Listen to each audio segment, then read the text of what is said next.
Hi everyone, क्या आप property खरीदने का सोच रहे हैं या फिर खरीदने के लिए जा रहे हैं? तो उससे पहले आपको ये जान लेना जरूरी है कि अगर आप 50 लाख से ज्यादा का प्रॉपर्टी बाय करने के लिए जाते हैं, चाहे वो पर्सनल प्रॉपर्टी हो या कॉमर्शियल प्रॉपर्टी हो,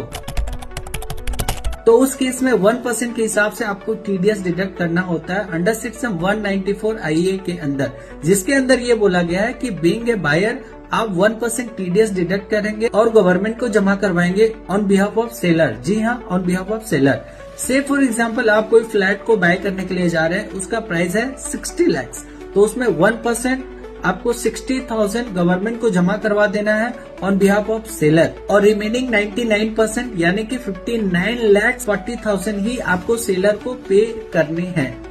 अब सवाल ये आता है कि बीइंग ए बायर हम कैसे पेमेंट करें टीडीएस का? तो आपको सिंपली अपना इनकम टैक्स का पोर्टल ओपन करना है, उसमें पैन नंबर डाल के पासवर्ड डालना है और लॉग इन कर लेना है। उसके बाद ई पेमेंट में जा करके आपको फॉर्म 26 क्यूबे के अंदर जा करके आपको वहां पे